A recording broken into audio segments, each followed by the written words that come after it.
Committee, and welcome to the first Auditor General Recruitment Committee, Friday, December 4th, 2020 at 1 o'clock. I believe we're starting at 1:03. This is Tina, the clerk, Tina Penny, the clerk of the meeting, and I will go over the roll call. So, Councillor Carr. Here. Councillor Hardwick. Present. Councillor Dominato. Present. Councillor Bly. Present. Councillor Kirby-Young. Present. Okay. The meeting has quorum.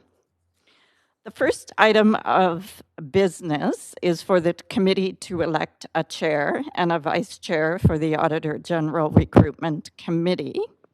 Following that election, the newly elected chair will continue with the remainder of today's agenda. And the members are now invited to comment on the selection of a chair and a vice chair by placing themselves on the queue. Councillor Carr. Yes, Madam Chair, I have forwarded a motion to this regard in terms of selection of chair and vice chair. My motion has been circulated to everyone, and that is that I would move that the chair and vice chair of the Auditor General Recruitment Committee be Councillor Hardwick as chair and Councillor Bly as vice chair. And I don't know if you want to move me to a queue to speak to it. I'm happy to speak in this queue, or I can move to a main motion queue if you like and speak to it.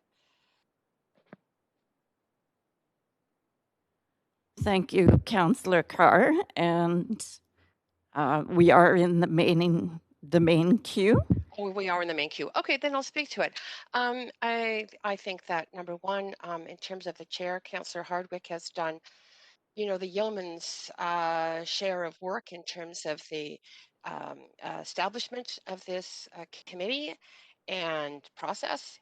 She is incredibly well connected into the broader community and would provide, I think, very good information to the all of the committee about the potential choices so we would have that information as we move forward. Moreover, though, in the process of developing the support for this committee and information, I found her to be exceedingly good in terms of involving people, informing people, asking their opinions, and making sure that all the information was circulated, that questions were answered, and overall seeing that the meetings were well handled. So I think she would be a very good choice as chair.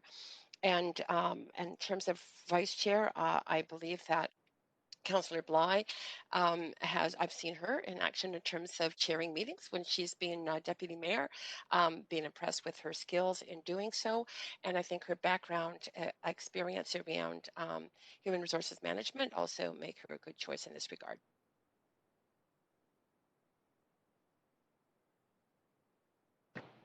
Thank you, Councillor Carr. Next on the queue is Councillor Hardwick. Thank you. Thank you for your kind words of support, Councillor Carr. I have a question of staff. I believe Kelly from Legal is on the line. Mr. Oshwager, and I'm sorry if I mispronounced your surname. With respect to the committees, they've, under the terms of reference, they've been put in as chair and co-chair roles. What would be involved in, chair and vice chair roles? What would be involved in having a co-chair situation? The reason for my question is this. I am concerned that if I were to accept the recruitment committee chairing, that would prevent me from being chair of the Auditor General Committee. And I know that there are various people that are interested in taking leadership roles here, but it might be better served in a co-chair scenario. So again, the nature of my question is this: what would be involved on this or the other committee to revise the terms of reference to contemplate co-chairs instead of chair and vice chair? Hi, committee members. It's Kelly Oschlager, Law Department. I just sent you all an email, just setting out some thoughts on that issue. And when we look at the terms of reference that were approved by council for this committee, there is no mention of a chair or vice chair, and that makes sense because as a standing committee, the chair and vice chair are to be appointed under the procedure bylaw.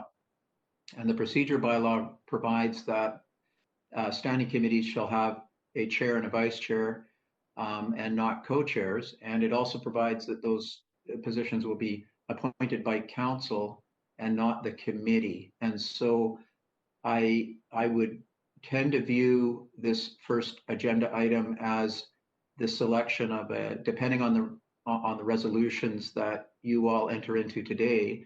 I would tend to interpret the resolution of your selection as a recommendation to council for them to appoint the chair and vice chair of the standing committee that is meeting today based on that recommendation, which you resolve today to recommend to council. So I defer to Rosemary and Tina on that, but that was my reading of the terms of reference in the context of them being the terms of reference for a standing committee, and the standing committee being governed by the procedure bylaw, which very clearly reserves the appointment of chair and vice chair to council each year. And so that's what it says. Now, if there was a desire to have co-chairs of both this standing committee and the Auditor General Standing Committee, then that could be easily done in my view. It would simply require a fairly straightforward housekeeping amendment to the procedure bylaw, where one could say with respect to XYZ standing committees, those will have co-chairs, and the procedure bylaw could provide for those co-chairs to be appointed internally by those standing committees, or it could maintain the existing structure of having those co-chairs appointed by council, as of course decided by you in consultation with the rest of council. This is Rosemary here. I'm wondering if I can jump in as well.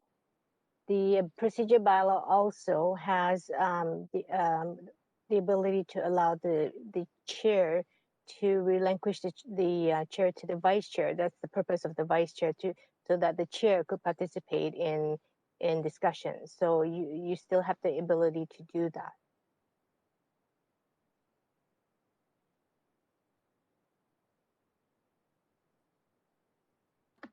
So Rosemary, Kelly here, just would it assist then if a co-chair structure were to be adopted, that there would still be nonetheless a vice chair position maintained? At this time, I would suggest that the committee continue with the structure that we have in place for council and standing committee. It just makes it easier for council to follow the process. So if there is a desire to change the chair after 1 year, the council has the ability to do that once we establish the new. For example, I think with this committee, it's a short term.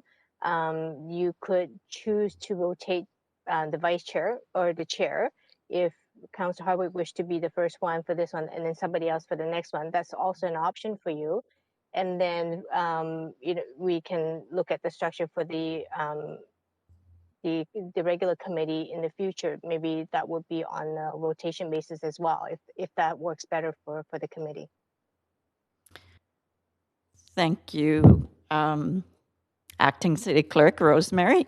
And this is Tina Penny here. I would, as the Deputy Clerk, I would like to support that we do maintain what is in the procedure bylaw in order to make a change to the procedure bylaw. There is a process and public notification process. And I see we have Councillor Hardwick. You're still on the line, or on the queue? Do you have anything further?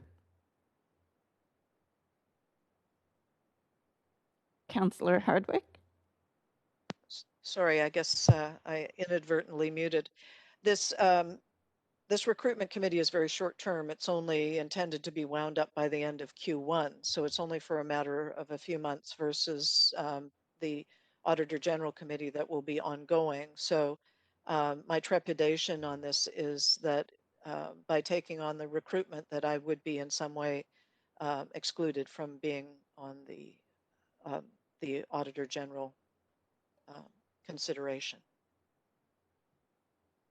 So I'm thinking about it. Thank you, Councillor Hardwick.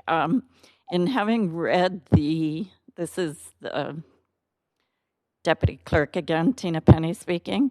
In having read the terms of reference as well as the procedure bylaw, there would be nothing precluding that in the language in those two documents. I would defer, however, to the city solicitor if you would like to make a comment on that. Okay. Sorry, what is the question, Tina? The question I believe that's being asked is if appointed to chair or vice chair of the short-term recruitment committee, would that preclude any member who was so appointed to be appointed to the Auditor General Committee itself, the parent body? Not to my knowledge, unless the nominations committee that normally does this has some kind of a protocol. And I would have to defer to the protocol that's engaged in at that level. But I'm not privy to how that's done. But legally, there's no reason why the chair of a standing committee A could be a chair of a standing committee B. Okay, thank you. Next on the queue, we have Councillor Bly. Thanks very much, Clerk. I just have a question of perhaps legal, so I'm not sure if that's a point of information at this stage. And that is in regards to changing the procedure bylaw to include co-chairs. Are we anticipating unintended consequences of complicating how our existing structure and our other committees could be sort of challenged or amended for recommendations going forward? Meaning any other committee that we have that the procedure bylaw applies to or creates a structure around then could be challenged to have co-chairs. Am I correct in that assumption?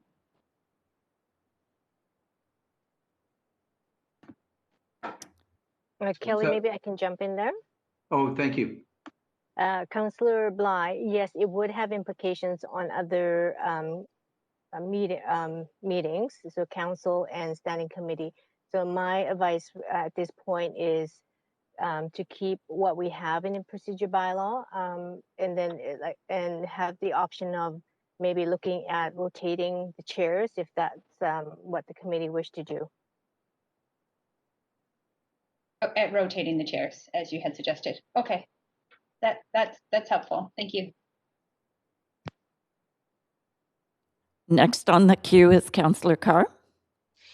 Yes, thanks, Madam Chair. I just wanted to draw to the committee members' attention that I did put in a revised motion that followed more the language of Mr. Oschweger, that we, as per the agenda, I thought we were selecting, but I realized that it is a recommendation that council make the appointment. So I'm hoping that that language satisfies our legal counsel here.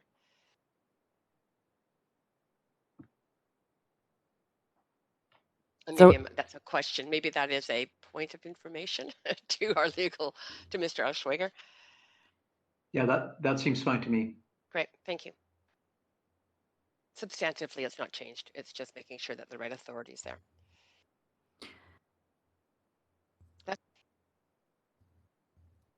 So this is the clerk here. Are you, Councillor Carr, moving this as an amendment to your previous motion? I believe that I have to do that because although I'm not sure if we had it, did we have it seconded? I am not sure. can't remember. We are in committee, so no seconder is No second. required. Right. Yes. So yes, I am making this amendment. Okay, I shall move us over to the amendment queue. Is there anybody who wishes to speak to the amendment? I see Councillor Kirby-Young on the queue. I shall advance you. Please proceed.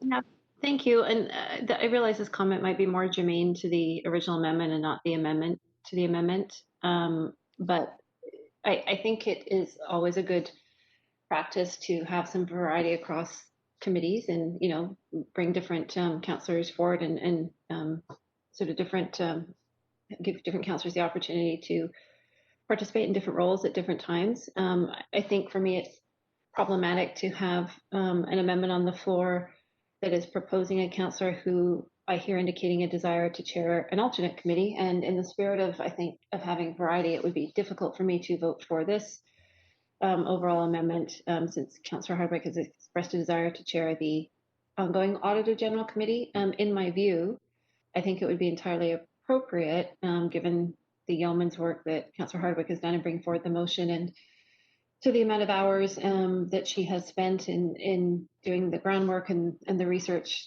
to get us to this point, for her to be appointed as the inaugural and the first chair of that committee. I fully expect those chairs would rotate over time. But sort of looking at this in context that, you know, sequentially we have this committee appointment first, and then on December 11th, I believe it is, we will have the subsequent discussion around the Auditor General ongoing committee. It would be challenging for me to support this one because I think, as I said, it would be appropriate to appoint Councillor Hardwick as the inaugural chair, you know, in recognition of the work that she has put into this effort and championed. And I do respect and appreciate all those committee members. I think everybody will bring a lot to it. I think it'll be a collaborative process as it was with the informal working group. But I would be challenged to support this recommendation at this time because I hear a councillor expressing that it's not something that they're looking for, and I'm looking in the bigger context of where we're going with the other committee as well. I also just wanted to note, and it might be a point of procedure to the clerks, to Mr. Oschlager, when he referenced the role of NOMCOM, is that NOMCOM doesn't, my understanding is they do not get involved with the council appointments to these council committees. They deal with the resident advisory committee. So I just wanted to provide that clarification as well. I believe that's correct. Yeah, unfortunately, I'm not privy to how NOMCOM works, so I really can't comment. Okay, I just wanted to state that because I'm quite clear on that point. So I just want to make sure that we're not conveying otherwise to other folks that may be listening, although I suspect not that many people are, to this particular meeting on a beautiful Friday afternoon. So those are my comments for now. Thank you, Councillor Kirby-Young. Did you need an answer to the procedural question that you were asking? No, I don't need to make it formal. I just wanted to perhaps state that. Thank you. Thank you. Okay, committee members, we do have an amendment on the floor. And I see no further speakers, so we can bring that amendment to vote if you're ready. Okay. I'm going to call the question and bring it to a vote.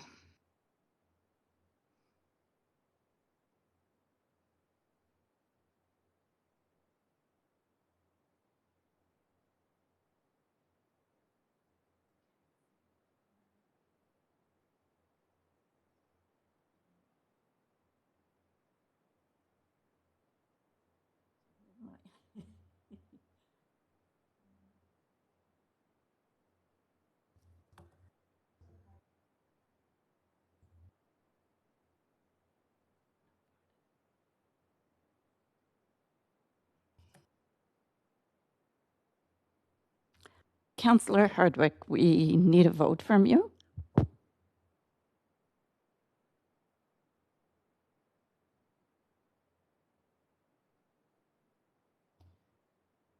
Okay, so that motion fails. with 3 in opposition. Councillor Hardwick, Dominato, and Kirby-Young in opposition.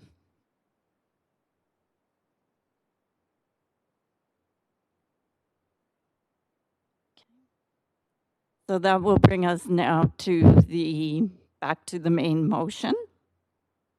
Is there any member of the committee who wishes to speak to the main motion? Seeing none, I will. I have a point of information. Yes, Councillor Bly. So if that motion, that was just an amendment that failed, correct? That The amendment. That is correct. But the amendment was in an effort to sort of make the language of the motion more sort of congruent with our legal recommendations, and now it's failed for whatever reason. What do we do now? So we are back to the main motion, which is still making a recommendation that Councillor Hardwick be appointed as the chair and Councillor Bly is the vice chair to this committee. Okay, that's I guess it's not really. My understanding is that the amendment was moved by Councillor Carr so that the language of this motion fit with the language around our procedure bylaw. And now that that failed, is this motion legally viable? I guess it's a point of information through you to Mr. Oschlager. Okay, thank you. I would offer that up. It's Kelly here. If Rosemary's still on the line, I'm going to defer to the city clerk on that, or the deputy city clerk. Thanks, Kelly. Yes, I'm still on the line. Councillor Bly, thank you for your question. So it would be like any other motion. So if the amendment fails, it goes back to the original motion. So this is where we are at now. So we're looking at the original motion that was proposed by Councillor Carr. And legal is comfortable with this language. I am completely clear in the process of where we're at. Point of information. I have a point of procedure, actually. I'm on the queue for. And maybe I can finish explaining of the rationale for the amendment. The amendment failing, you can go back to the main motion. So the language that was added is just to make it clearer for council what the intent is. When council, if this committee approves the motion, council would adopt the resolution. So essentially we didn't need the additional language that was proposed in the amendment. Okay, you didn't need it. Okay, understood. Thank you. I just wanted to get clear. So as acting as the chair of the meeting at the moment, what we heard the city clerk say is that the motion is in order. Yes. Okay, that's fine. I just wanted to be really clear that we're not moving ahead with something that will come back as inconsistent with our procedure bylaw. As stated for reasons already, so I'm comfortable with that. I appreciate the time to clarify. Thank you. Okay. If the committee is ready, we can proceed to the vote. I'm on the queue for a point of procedure. Okay, please proceed. Thank you. My point of procedure is, does a nominee have to accept the nomination in order for the motion to proceed?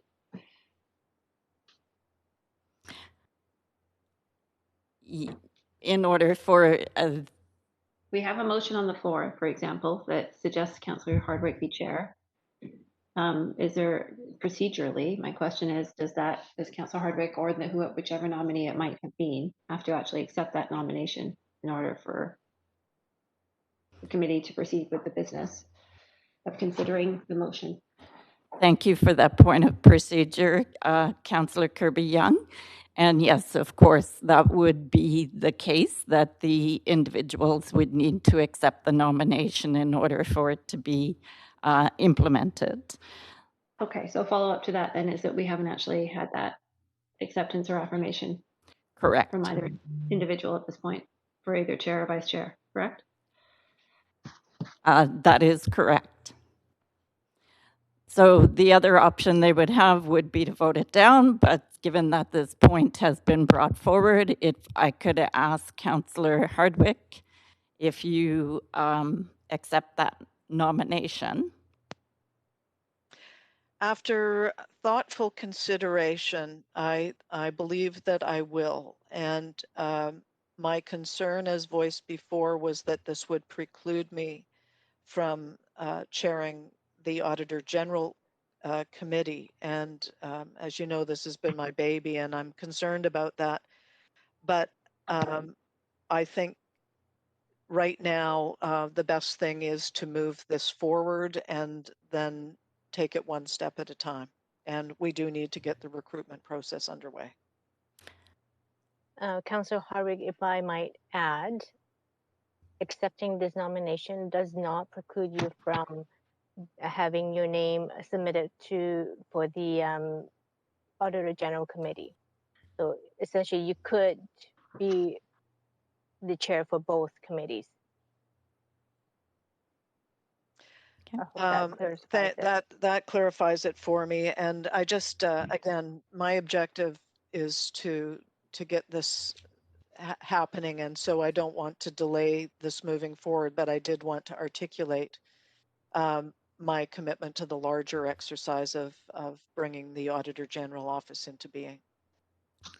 Okay, thank you. I'd like to proceed with the question to Councillor Bly if you do accept the nomination. I do. Okay.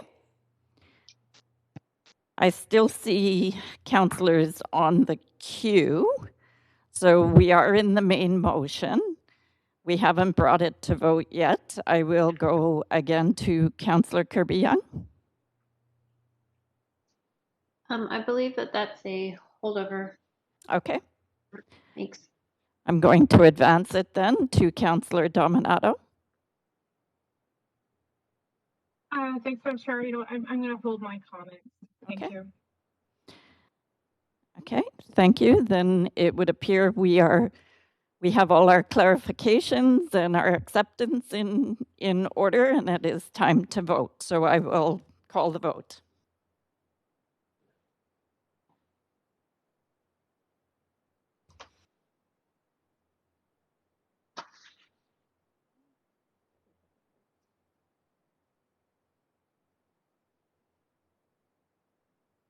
Councillor Dominato, we need your vote, please.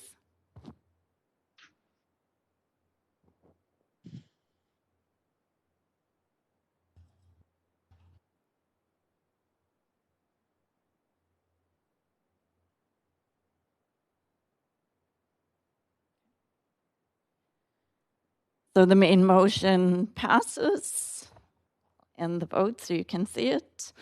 All in favor except for Councillor Kirby-Yung. With that, we now have a chair of this committee, which is Councillor Hardwick. Councillor Hardwick, I am happy to hand over the chair. Thank you very much. I guess I need to find the script going forward. Can you point me again to the script?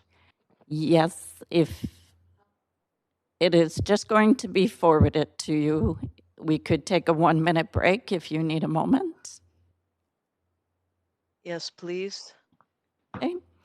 We will recess just for 1 minute, please.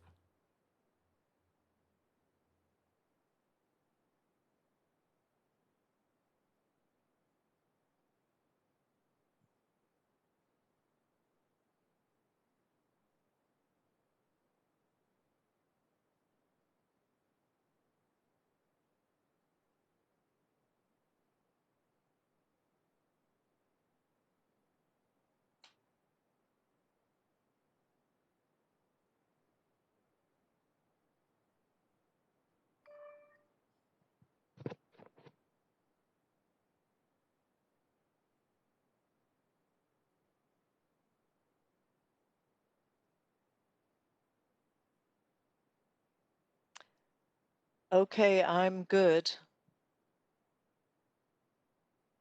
Can you hear me? Yes, I can. Perfect. We'll get the meeting going again, and over to you, Chair Hardwick. Shall we go back to the roll call, or? No, you can proceed now if you have. Okay. You can proceed onward. So thank you, Clerk. Good afternoon, committee members.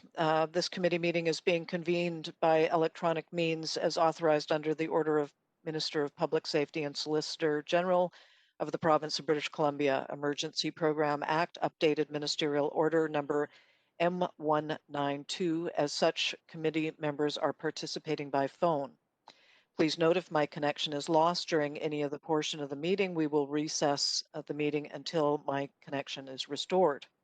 If committee members loses connection during voting process, we have staff on hand to facilitate getting you back online quickly while we suspend the voting process. The contact information has been circulated to you. The live stream of this meeting will now have both audio and video. Video of the committee members speaking, presentations, amendments, and vote results will be projected to viewers when available. Committee members are also reminded that we need to ensure there is quorum during the meeting, so make sure your video is enabled. We acknowledge that we're on the unceded territory of the Musqueam, Squamish, and Tsleil-Waututh nations. We thank them for having cared for this land and look forward to working with them in partnership as we continue to build this great city together. I also want to take a moment to recognize the immense contributions of the City of Vancouver staff who work hard every day to make our city an incredible place to live, work, and play. So our plan for the day, I'd like to go over the plan for the remainder of the agenda. We have two remaining items on the business of today's agenda, one communication memo and one report if not adopted on consent. We'll begin the consent items that have no speakers.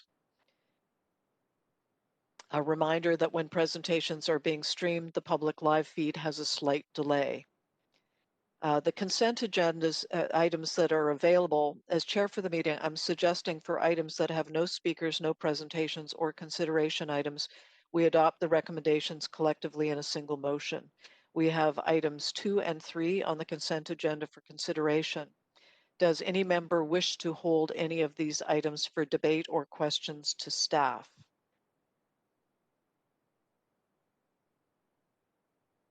Chair Hardwick, I'm on the queue. It's Councillor Dominato. Okay, go ahead, Councillor Dominato. And that is to pull item number 2, the comms report. Okay, great, thank you. So let's go on to that item then. Clerk, And can you advise? also item number 3, sorry, I should probably just do both together. Okay, so no, we will not have a consent agenda in that case. So let's move on then. So now we will consider reports with presentation speakers are held for debate. And A is the first item is approving the Auditor General Recruitment Committee meeting dates. This item was held by Councillor Member Dominato. Are there any questions? So I put myself on the queue. I probably not so much questions, but comments around the proposed dates. I note that they are all scheduled for Fridays starting 1 o'clock. I do want to note that it precludes me from participating beyond 2:30, and I was contemplating whether I would propose an amendment to have the meeting start earlier in the day. But I did want to recognize, given there's only 5 of us on this committee, but to acknowledge that I will only be able to participate for an hour and a half on those days. And so if these are, I don't know how long these meetings are going to be, if they're going to be 2 hours or 4 hours, but because of the start time, it limits my participation. If I may respond to that, Clerk, am I able to respond to that? Yes, you are the chair of the meeting. Okay, Please well, proceed. I didn't know as chair if I was able to, but my expectation, Councillor Dominato, would be that these would be a maximum of an hour and a half meetings, based on our historical patterns with the informal working group, which have typically been 1 hour meetings. I wouldn't expect these to go longer than an hour and a half. And it is the clerk here, Madam Chair, excuse the interruption. That was the intent from an administrative perspective, is we had scheduled 90-minute meetings. And does that, if I may ask a question, does that include consideration for speakers? I don't know if we're going to be having speakers or future meetings. Well, this is the recruitment committee, and so really what my expectation is that this will be focused on the recruitment process and will involve, in fact, I would anticipate more in-camera work as we talk about the choices that are before us in the recruitment process. Okay. So that's just that's how I would see it playing out. Yeah, I'm satisfied by that. That's good. I just wanted to make note of that. Thank you. I see now Councillor Carr. Yes, thanks, Madam Chair. Chair Hardwick. I was just going to point out that in at least one case, I haven't checked my full schedule. I know that there is a Metrovan meeting from 9 to 1 on one of those dates. So this was just in response to Councillor Dominato's suggestion. Maybe we could start a bit earlier. It may be a bit hard, but regardless, I think, yeah, that was just my point of information to all of you.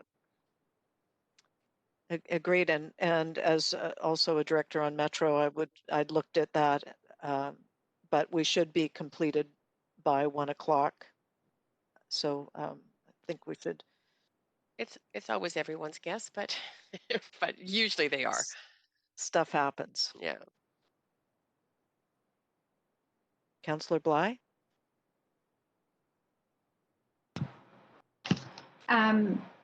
You know what? I have just completely forgotten my question. Maybe you guys got answered in that conversation. I'll take myself off the queue for now. Thanks. So if there are no further questions, I will call the question. Well, would someone move a motion then to? So moved. We don't need seconders, right?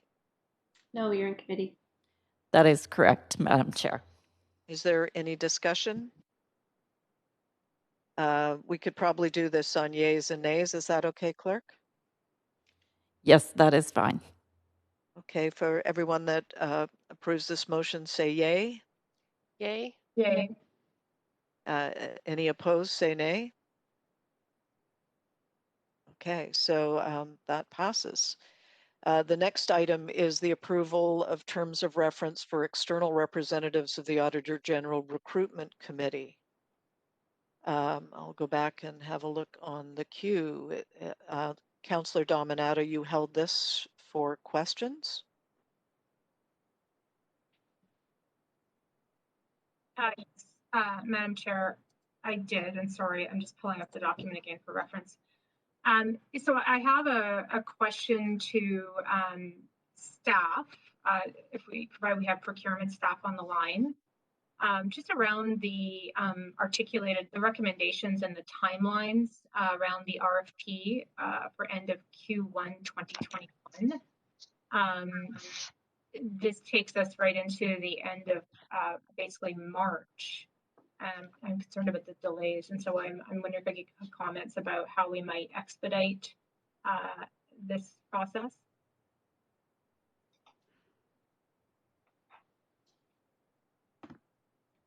It's Kelly here. I think we had Alex Ralph, our Chief Procurement Official, on the line. Oh, he's there.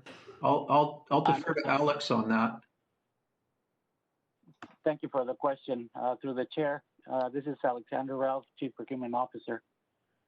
We are confident that we can meet the timeline proposed to be able to go out to the market and select a recruiter that will help to be able to select the Auditor General. Therefore, there might be ways that we can expedite the process or to be able to make sure that we meet this timeline. And we will have to work in conjunction with the committee to be able to put a scope of work together and then release it to the market as soon as possible. Thank you for that. I actually have a follow-up question, Madam Chair, and I appreciate you sharing that you can meet the time frame that's articulated. I guess the question I have is, do we not already have any pre-approved recruiters that the city has used in the past for any kind of searches? And if so, could we not be leveraging one of those? That's what we did when I worked provincially. We had pre-approved, pre-qualified suppliers, and then save the time and cost related to doing an RFP. Through the chair. So yes, this is an option that we can take. We have a pre-qualified list of executive recruiters that we can use.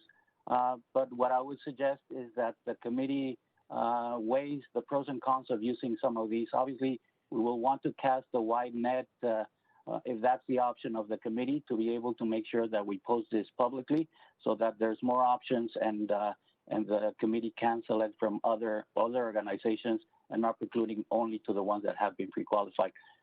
Using the pre-qualified list can definitely speed up the process, but we're confident as well that we go out to the market, we can actually meet the timelines as well. I guess just in follow-up to that then is, did the city and the park board use pre-qualified search firms for the recent GM appointment and for the current city manager search? Yes, and through the chair, the answer is yes, correct. We have used our pre-qualified list for the recruitment of these roles. So we felt that that net was broad enough by using existing pre-qualified suppliers. Why do we feel it needs to be different for this recruitment of an independent auditor general? Thanks for the question. So there is no need to be able to go out to the market, but this is something that as part of just a strategy or a decision that the committee will have to make, we can determine what's the strategy to go out and recruit, or to be able to use a company that will help us to be able to do that. Hi, it's Kelly here. If I could just jump in. The reason that the terms of reference and the structure you see is there is in large part driven by the recommendations of the final report of the CAAF, which recommended that a committee be struck with external experts and that an independent of city management recruitment process be engaged in. As Alex says, it's entirely open to the committee to deviate from that. But in answer to the question of why is it structured that way, it's simply flowing from the recommendations of the CAAF report. Okay, thank you for that clarification. I'll pause there because I think there's others who have questions. Thank you. Councillor Kirby-Young. Yeah, I also had similar questions to Councillor Dominato, so I won't belabor the point, but just to clarify, I just want to reflect back that I did hear our senior procurement staff saying that it is quite possible that we could complete this in a shorter amount of time. Because if I step up the process and I think, okay, well, we're only completing an RFP by the end of Q1, then we have to go to a firm. It typically takes them a couple months to get the sort of the position profile developed and start going out recruiting. And then you're interviewing, and then you're close to the summertime, which is always a challenge. And you're probably not up until fall on a best case scenario until you have somebody in place. So it really does sort of back up the whole process here. So I guess I'm just looking for a level of magnitude of confidence that we could potentially do this more quickly, particularly because we have, I understand from recent hiring practices, processes in other cities, I believe probably some great information that we can leverage with respect to other cities that have gone through this without having to recreate the wheel. And I know that they've been very willing to share information. So I guess I'm looking for just a little bit more of an affirmation of confidence that we could complete this a little bit earlier so that we can get a critical hire completed well before the end of next year. Otherwise, I fear that that's the timeline that would put us at.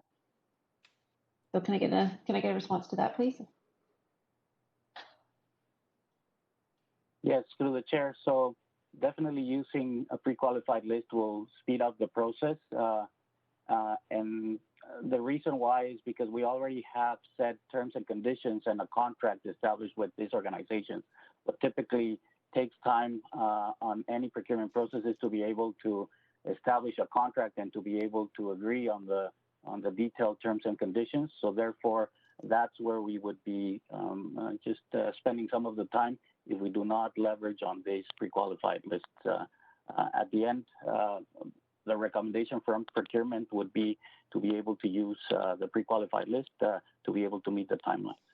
Okay, and I have a follow-up question on that then, just to be clear on procedure, and I'm not sure if this is best directed to our procurement representative or to Ms. Roschlager or both. If we elected, or if the committee elected that they wanted to pursue a pre-qualified route, does that require amending this recommendation, or is that a determination that the committee could make subsequently in its work? Put another way, if we pass this recommendation as it is, would we still have the option to pursue a pre-qualified vendor? It wouldn't preclude us from doing that, is that right? Yeah, you would need to amend the recommendations that are before you. Those are structured on the premise that you would want to go with an independent recruitment procurement process. But yeah, if there's an amendment that you want to make to the recommendations that are on the floor, we'd be happy to accommodate that. Okay, so we would need to amend it. Okay, that's what I wanted to be crystal clear on. Okay, I'll leave it there for now. Thank you. So I have some questions as well. Can staff provide the committee with the pre-qualified lists of recruitment firms?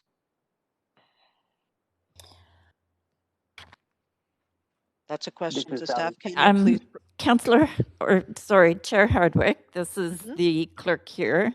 It might be best based on the procedure by law, seeing as we're in somewhat of debate on this issue, that you hand the chair over to the vice chair. Understood. Councillor Bly, Member Bly, would you take over the chair, please? Yes, happy to. So now through the chair to staff, can you provide the list of pre-qualified recruitment firms to this committee, please? Through the chair, yes. So that information is available and we can definitely provide it to the committee. Secondly, is there a procurement dollar threshold at which an RFP would be required under normal circumstances and an amount below which an RFP would not be required? Thank you. Yes, so through the chair once again, we typically, as part of our procurement policy, would publicly post every procurement under a $75,000 threshold. The RFP is just the mechanism in which we go out to the market. So it can be a request for quotations, for example, or it can be another mechanism that we need to go out. But the threshold to be able to publicly post is $75,000 unless we already have pre-qualified vendors where we previously have actually gone out to the market and met that requirement. Okay, well, so I'd certainly be looking for this to be below that 75,000 threshold. So that being the case, then if it's below that procurement threshold, it's entirely within our purview to work within a pre-qualified list. Correct? Yeah, so through the chair. So anything below $75,000, we would not have to, as part of the procurement policy, post publicly, and we can only endeavor to be able to look for quotes. So as part of the procurement policy, we normally need to endeavor to be able, at least to be able to look for 3 quotes to be able to compare them. Would it still be possible to get 3 quotes of different firms on our pre-qualified list? Yes, and through the chair. So our pre-qualification has rules of engagement, and therefore, if it's under $100,000, specifically this pre-qualification that we have for recruitment companies, we can only decide to quote with one of them, or we can decide to quote with more of the pre-qualified organizations. So therefore, we can leverage on those rules of engagement to be able to make sure that that we meet the requirements of what we're looking for. Well, I think particularly in our financial situation during the pandemic, we would be looking to, spend a lesser amount of money on, would be consistent with our approach. Finally, the audit committee, the Auditor General Committee in this arena is fairly limited, and most of the people that participate in it are members of relevant professional organizations. So just as a question, again, back tied to the pre-qualified list of recruiters, would it be possible to determine of the pre-qualified list which ones have experience in the audit function arena? And through the chair, yes, each one of the different pre-qualified companies was selected based on their expertise, and what we try to do is create that list to be able to try to meet the different just requirements that the city might have.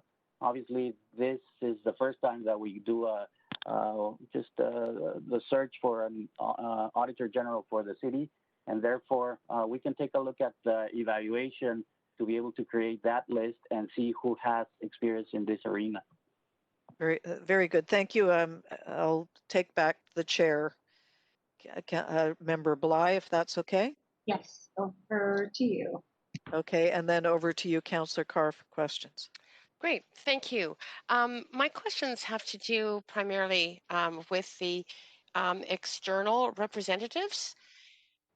And first of all, I have a question. I'm sorry that I don't know the legalese around it, Mr. Schweiger, but on page 4 of the Appendix A, regarding conflicts of interest regarding the external appointments, it states under 6B,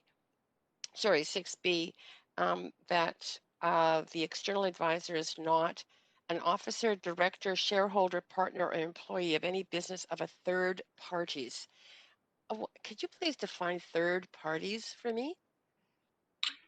Yes, the definition of a third party is set out in the beginning of the terms of reference, and it's essentially any third party that has business arrangements or dealings with the city. So it would be any entity that could create a conflict situation for the external advisory member. Great. Okay, and thank you. And in the terms of the process, and I'm thinking like my colleagues on this committee, wanting to see this happen sooner, this whole process happen sooner rather than later. We have a meeting. Our next meeting is in January the 8th. Is it possible for I guess the chair and vice chair doing work on behalf of the committee between now and then to bring forward names at that time? Or is there an advised process other than just having names brought forward? Like, are there any restrictions in terms of having to go through a particular process before we consider the appointments of those external members or representatives? There's no legal constraints on the process you adopt, but you may want to take advice from the clerk and the deputy clerk on how we typically conduct our nomination and selection process for these types of things generally, and there may be best practices that they could advise the committee on. But if you choose to have a fairly expedited process, there's no legal constraints on that. Right. Good. Yes, it's and I'm just going to confirm on this as chair, along with Councillor Dominato, as vice chair of the former climate action, the council's climate emergency. Sorry, I've even forgotten the titles. Anyway, the COVID response committee of council. Thank you. I remember that we had very good access to the clerk and deputy clerk in terms of seeking that advice. I would imagine that would, and a significant amount of advice. So I assume that process would hold the same for this committee? Just verifying with someone? Through the chair, yes, Yes. it would be correct. We would be working with, in this case, the chair and vice chair with the first item of business with appointing the external representative, and then setting up the next meeting. It would have to be in camera to review the applications and to appoint the 2 members. Oh, good to know in terms of process. Thank you. Yes. Good. Thank you. Those are just my questions on that. Just as I say, mostly interested in the timeline and the process whereby we get more quickly to those appointments. Handing the chair back to Vice Chair Bly, if I might, to ask, building on that, would it be possible to have that in-camera meeting prior to our next public meeting so that we could carry forward our decisions to the public meeting in January?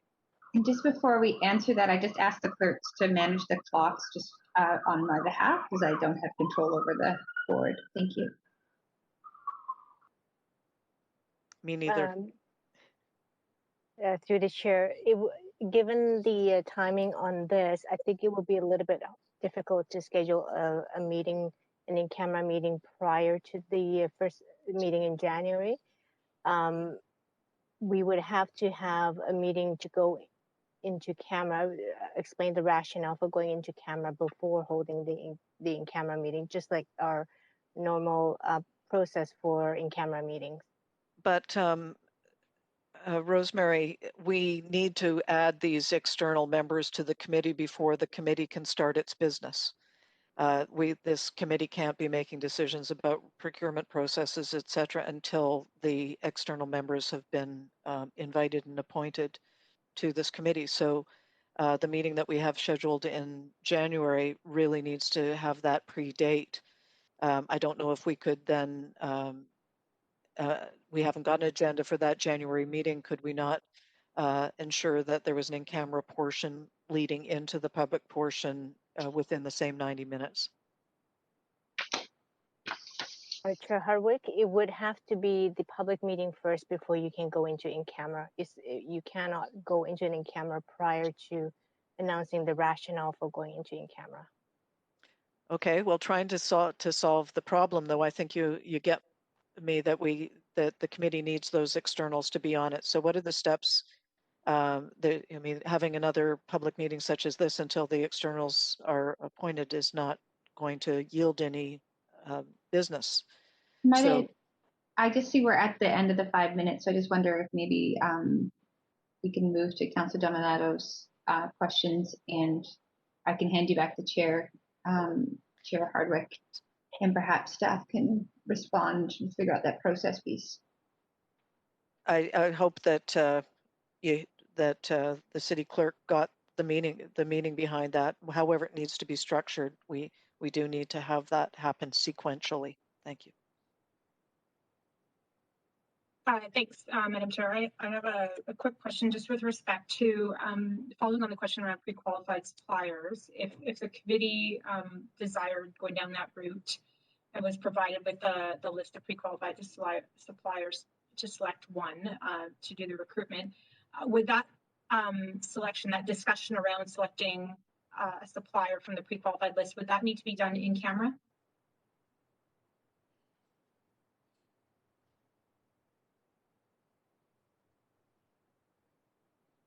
Through the chair, Councilor Dominato, I didn't get the question. Could you repeat that question again? Yeah, so if we go down the path of accessing the pre-qualified supplier list of executive search firms, and we want to use that list and we want to pick a vendor from that list, do we need to have that discussion and selection process done in camera? Yeah, yes, that would be correct. Okay. And are we able, as part of this meeting today, to move a motion to go in camera at the next scheduling of this committee? No, that won't be possible because we would have notice of the meeting for for the in-camera would have to be posted. So what we can do, I guess it also depends how quickly the committee members can move on this. We can schedule, you can move a motion at the end of the meeting to add another meeting to deal with the rationale for going in camera. I'm just looking at the dates. Next week, there's the council meetings, and then you also have the AGC, the committee inaugural meeting as well on Friday. That leaves you the week of the 14th, but we do have other council business, so it's really up to council whether you can find a time to deal with the applications for the external reps and the firm for the recruitment firm. Okay, so we could, at the end of this meeting, move to add an additional date between now and sort of December 18th to signal going in camera so that we can address matters. So my suggestion would be for council for committee members to reconsider your vote with the that was just passed and add another additional date to the ones that were proposed that were adopted earlier. Okay, thank you.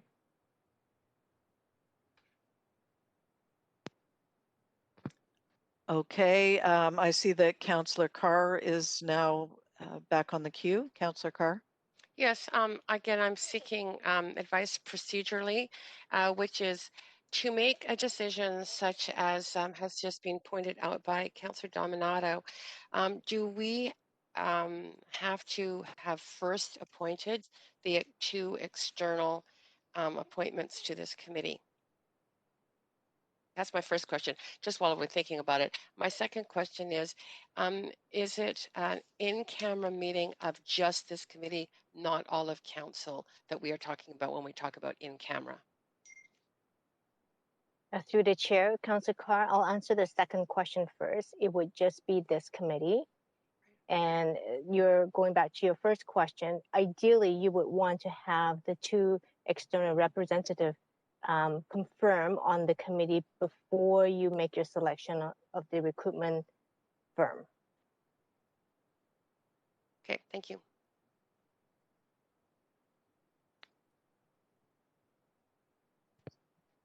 Anyone else?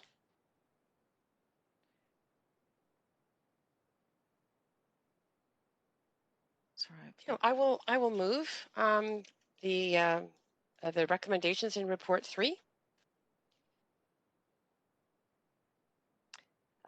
Thank you. Is there any discussion?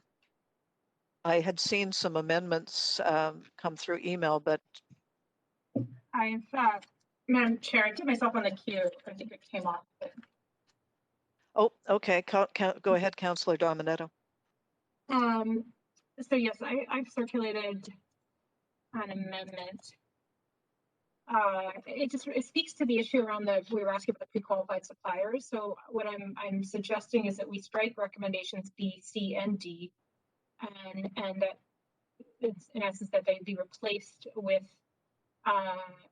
direction that the committee direct the chief procurement officer to provide the committee with the pre-qualified suppliers list of executive search firms by next Friday, December 11th, enabling the committee to select an executive search firm from this list, and that upon the chief procurement officer being advised of the preferred executive search firms selected from that pre-qualified list to award the contract. So it's similar to what was in D. I'm bringing it forward because I do think in light of the time we have, that we already have existing firms that have been pre-qualified. We're using one right now for the city manager. We've used others, and to wait till the end of Q1 2021, to me it's almost 4 months away, and I think we need to get this work underway now. And we already have the resources there. Having undertaken RFPs, they take time, they cost money, and that's why you create a pre-qualified suppliers list, is to actually reduce the burden in terms of workload, and you pre-screen these organizations, and then you still have the liberty to choose amongst them to meet your needs and get quotes and so on. And so I think this addresses some of the timelines, but it also means we're still using qualified vendors or looking for qualified vendors. I'll pause there. Is there any discussion? I see Councillor Carr on the queue. Yes. Thanks, Madam Chair. I'm supportive of the idea of moving forward with the pre-qualified suppliers list of executive search firms and speeding up the timing that way. I'm just going to ask a question, if it's possible, through you, Madam Chair, to the mover. Sure. If this would, if the actual decision of the firm, if she intended that be done in such an expedited way that we would not yet have the appointment of 2 external advisors, or if we could, if she is thinking that it could be speeded up from the end of Q1, but still enable us to appoint the 2 external advisors in order to make the decision on the preferred executive search firm. I'll try to respond to that. Based on what I heard from the clerk, I thought the intention was to try to get those 2 individuals appointed to the committee as quickly as possible, and it would be ideal to have them in place before identifying, selecting a vendor or a supplier for the search firm. I think that both these things could happen fairly quickly, and we could. And so I would imagine we would get those members appointed first, and then select from the pre-qualified list as a committee. Great. Given that answer, I'm in support of both that answer and the process outlined, and thus this amendment. Thank you, Councillor Carr. I would like to ask a question of the mover of this amendment. So, Councillor Bly, could you step in again? Yes, please go ahead. Councillor Dominato, do you think that the question of the sequencing of this should be contemplated in your amendment? It certainly could. In my haste, I probably didn't do that, but I could add language, or if someone had a suggestion around that, if we wanted to clarify the sequencing.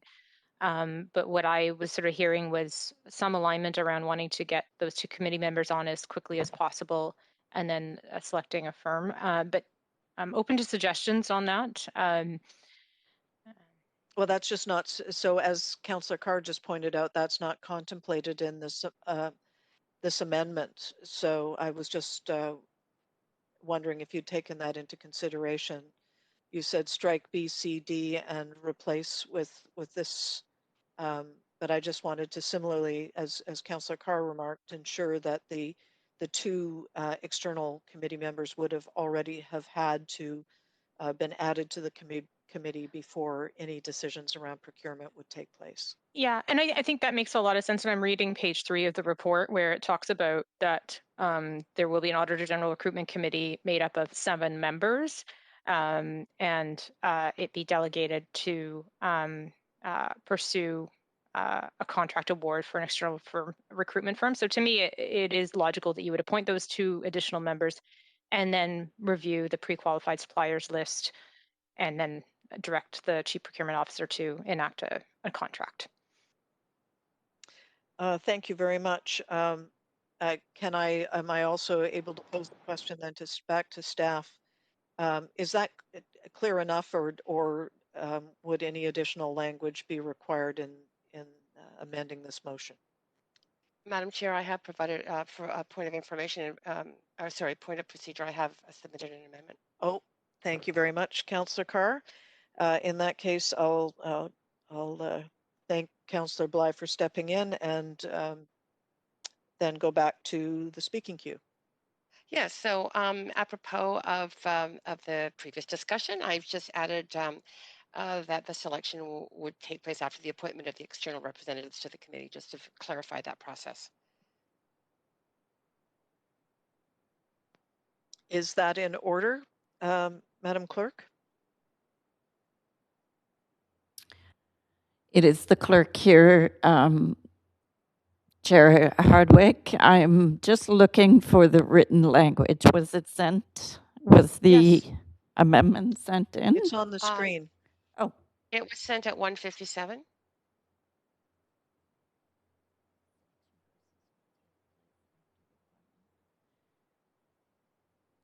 It's currently on the screen highlighted in yellow, correct? okay. So what I'm gathering then that this is an amendment to the amendment? Yes. So we need to be in a Q2.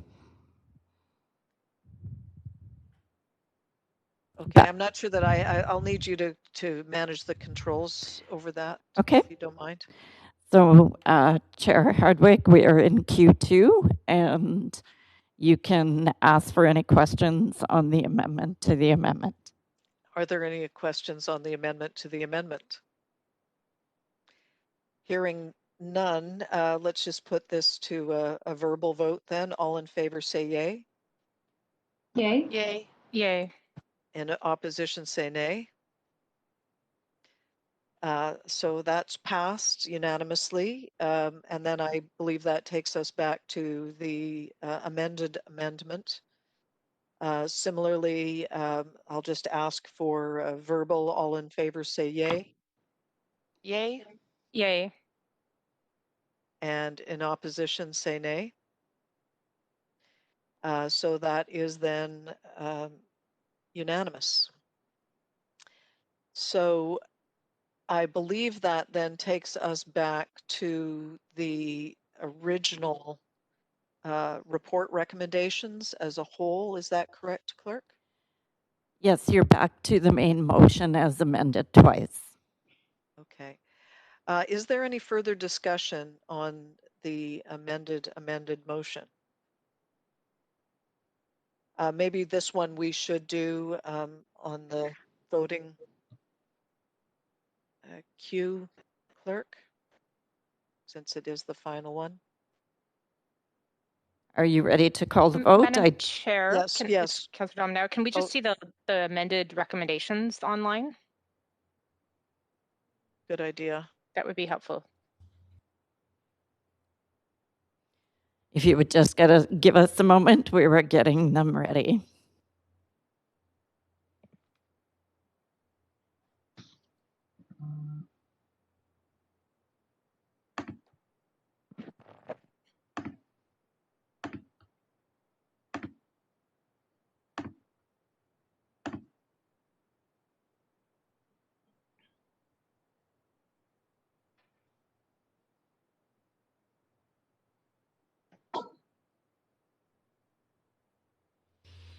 Chair Hardwick, we have them now on the presentation screen.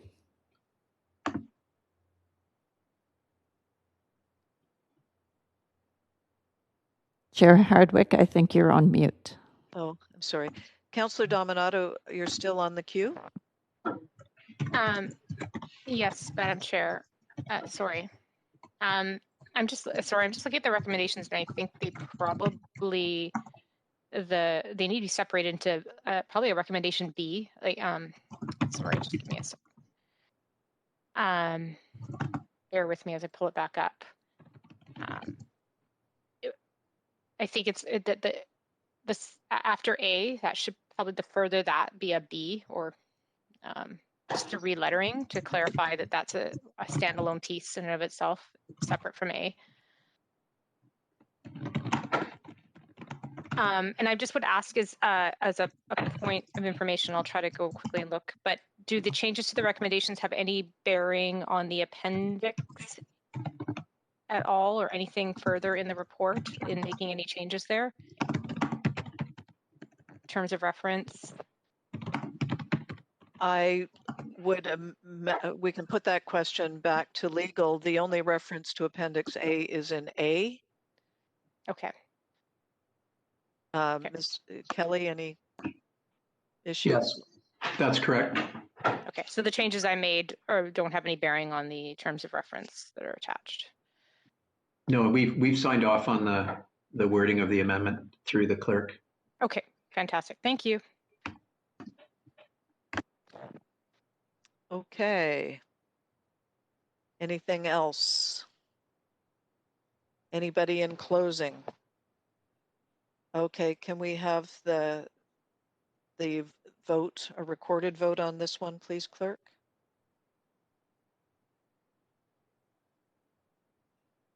Let me know when we're done.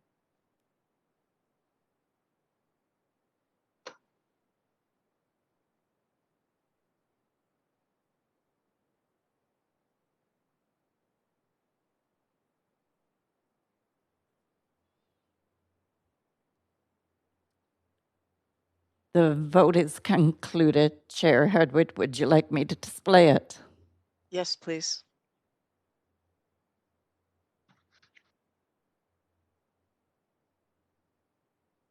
Nice. Ah, it's too sunny. Okay, well, thank you, everybody. And I will go back and see if I can find my script. It's the clerk here, pardon the interruption. Mm-hmm. So that vote was unanimous. I just wanted to point that out.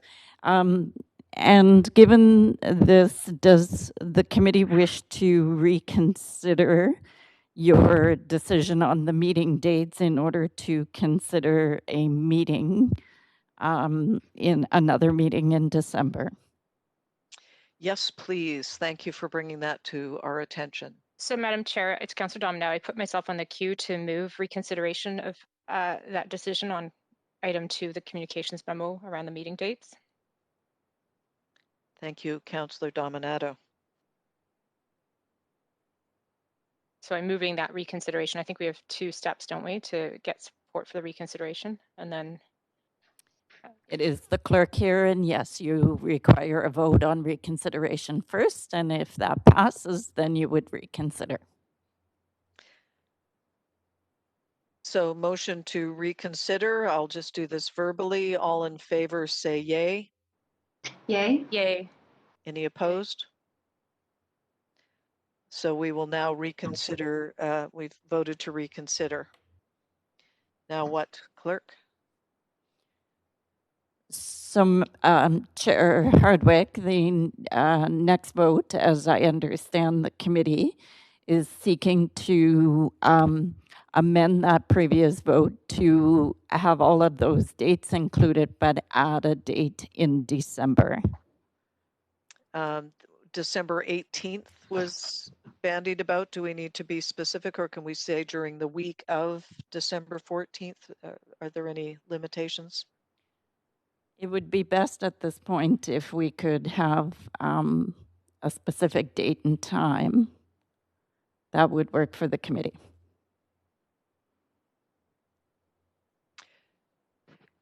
Committee, can I suggest Friday, the 18th of December at 1 o'clock?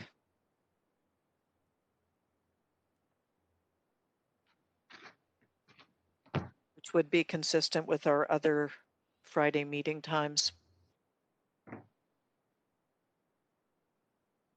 Point of information, Madam Chair.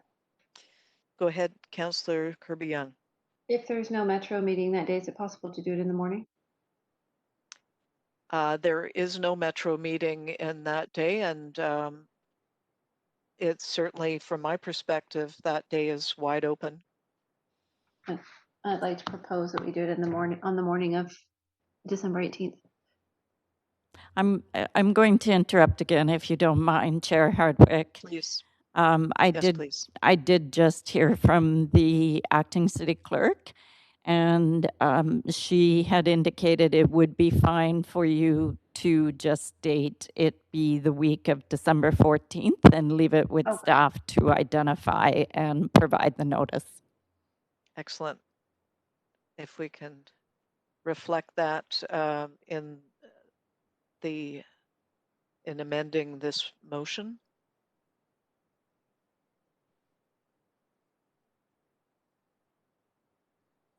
So, Chair Hardwick, we don't actually have a motion on the floor yet. We were discussing how we might go about it, so we would require somebody to put that forward.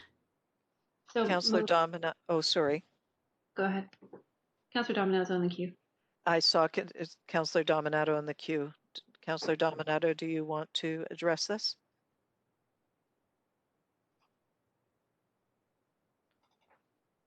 Or someone else? I'm also on the queue, Madam Chair. I'm just waiting for you to follow the queue. I see that. I see Councillor Carr as well. Councillor Dominato, though, you're at the top. Are you there? I'll move that we amend the schedule to have an additional meeting on Friday, December 18th in the morning at 9:30. I think the clerk just said that it was sufficient to say during the week of December 14th. During the week of December 14th. And then it would leave it to staff to come up with the appropriate date and time. Okay, so I'll move that if we're going to take a verbal, or do you need me to write? Yeah. You got that, clerk? Yes, and a verbal in this regard is fine. Thank you very much. Appreciate it. Councillor Carr? Yes, I was going to speak in favor of not necessarily having it on the last Friday before hopefully we get a Christmas break. And I just want to point out to the rest of you that we have reserves on that week, but if we don't need them because we complete our decision making around the budget, we would be able to be possibly free from Tuesday on. So if there's any way we could keep that in mind, although I know that we must have this posted, and I believe from my experience on the CCRC that we had to post the dates so that they were in advance and on the schedule that is public. And my suggestion might be that the morning of Monday the 14th is it certainly tends to be free for most of us. And if there's a possibility to, if we need to select a date, my suggestion to this group would be that we would consider that. And I imagine it's going to be up to the chair and the vice chair, working with the clerk's office and city clerk in order to determine that date before it's posted. But anyway, that's my 2 bits in terms of trying to get it on the 14th rather than leave it till later in the week. I'm sure that the clerk will take that under advisement. I think she'll be working with you, and the vice chair. Terrific. So, Councillor Kirby-Young. No, I'm fine. I was just on the queue to send in a formal amendment if we required one, so I'm fine. Well, thanks to the clerk for taking a verbal amendment. And so what we're asking here is that we amend the schedule to add an additional meeting during the week of December 14th.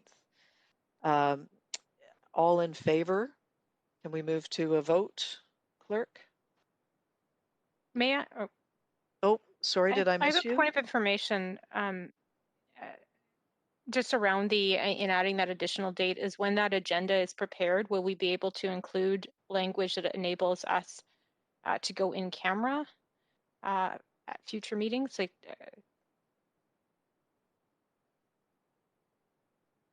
question back to the clerk on that. Now? The acting city clerk is on the line, so I believe she can speak to that. Through the chair. So the intent of the added date for the week of December 14th is very simple. It's simply to allow you to go into in camera. So I would imagine the public meeting will probably take 5 minutes, and then we will go into in camera and we can discuss the item for the agenda. Okay. Okay. Thanks for clarifying that. Thanks. Thank you very much. So can we move to a vote then? Tina, are we good? Oh, well, okay. Please everyone vote then.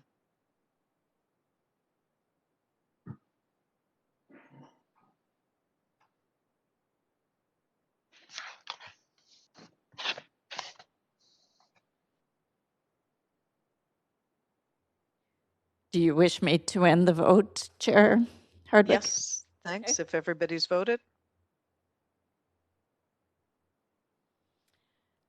And it is on the screen, and that is unanimous, Chair Hardwick. Excellent. Thank you very much. So I think that's all the business that we have before us today.